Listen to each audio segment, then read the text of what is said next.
څنګه کولی سو چې د دا ډول عکس څخه یو بیکګراونډ ریموو کړو. نو دوستانو دا ډول بیکګراونډ د عکس څخه موږ څنګه اصلاح کولی سو.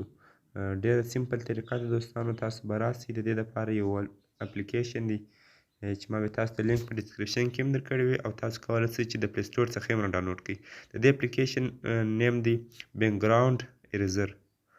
نو هر کله چې تاسو دا راډاونلوډ کړئ سمپل اسانه طریقه ده دوستانو. دغه اپ چې دی تقریبا 1 MB دی له 2 MB مکمل سایز. کله چې تاسو راډاونلوډ کړئ پر دې باندې به کلیک وکړئ داسې یو صفحه به تاسو ته راخلاص سي. اوس غواړو چې یو ایمیج ورته انتخاب کړو. دلته به پر لوډ او فوټو باندې کلیک وکړئ. نو دلته زه رالم دوستانو یو عکس غواړم چې ورته انتخاب کړم. هغه دوستانو دغه عکس به زه انتخاب کړم. دلته پر ډن باندې کلیک وکړئ.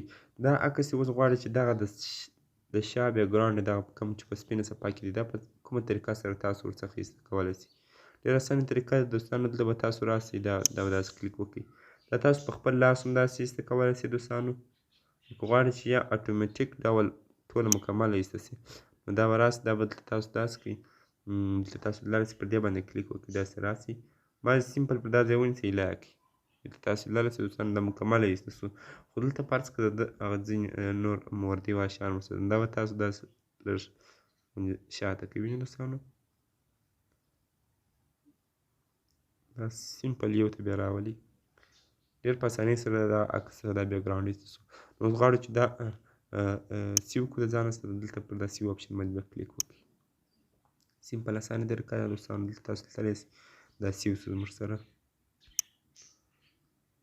نو که مو چیرې ویډیو خوښه سوې ده موږ ته اوس دا عکس چې و دا ګیلري ته ولاړئ. نو دوستانو که چیرې مو ویډیو خوښه سوې وي چینل حتما سره سبسکرایب کړو. په څنګ کې د بیل آیکن باندې هم کلیک وکړئ چې بیا تاسو ته هره ویډیو پر وخت ورسېږي. په الله مو سپارم. خدای مو